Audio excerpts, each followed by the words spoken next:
Bonjour, nous allons nous approcher aujourd'hui d'un type de discours que Jésus a beaucoup utilisé, les paraboles. Jésus en parabole.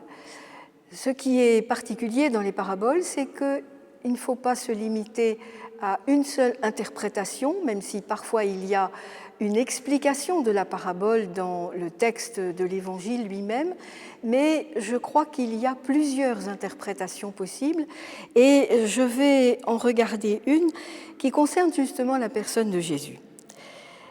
Je resterai dans l'Évangile de Matthieu et je vais prendre la parabole peut-être une des plus connues, la parabole du grain qui est semé, donc au chapitre 13 de l'Évangile de Matthieu, dans le début du chapitre 13, où l'on nous dit qu'un semeur est sorti dans la campagne, dans ses champs, et il sème du grain sur des terrains très différents.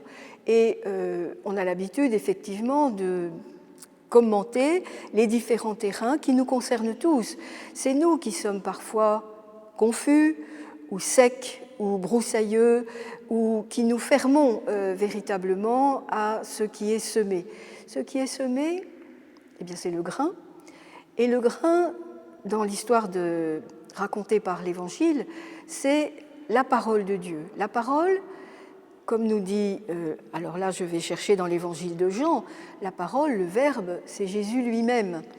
Et donc on peut très bien comprendre dans cette parabole que celui qui sème, c'est Dieu, et il a semé son Fils réellement, qui est venu donc pour nous proposer, nous faire vivre cette parole, et à nous qui sommes des terrains très divers au fur et à mesure de notre vie et de nos acceptations.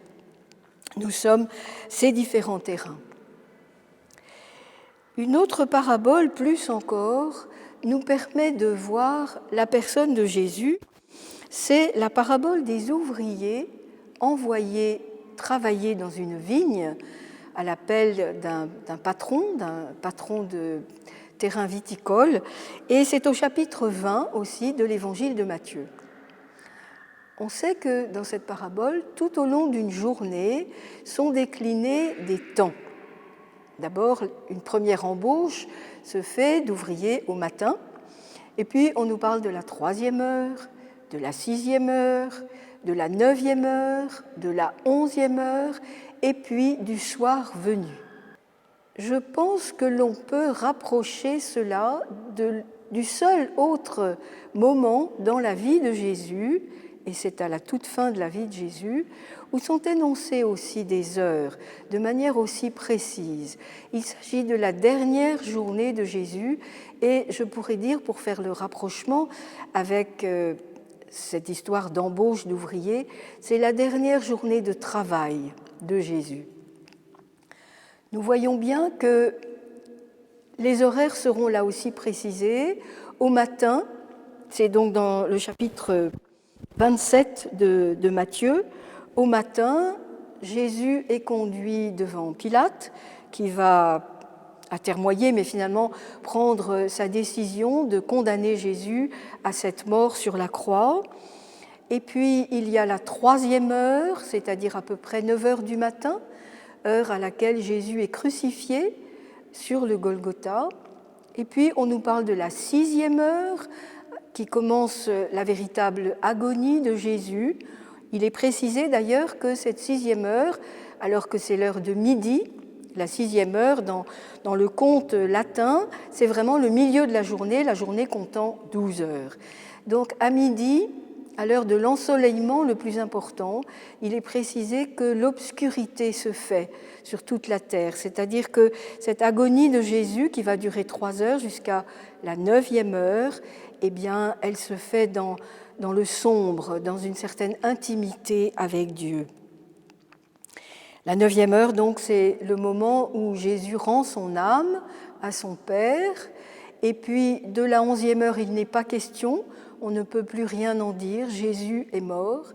Et ce qui va nous intéresser, c'est la dernière heure, c'est-à-dire l'heure du salaire, le moment où, dans la parabole, les ouvriers se présentent devant le patron pour recevoir leur salaire, qui sera, comme on le sait dans le texte, qui sera pour chacun d'un denier, que l'on ait été embauché en tout début de journée, qu'on a travaillé donc une 12aine d'heures, ou bien que l'on soit embauché à la 11e heure où l'on s'est beaucoup moins fatigué. Dieu ne compte pas notre durée, notre temps de travail. Ce qui nous intéresse ici, c'est donc le salaire.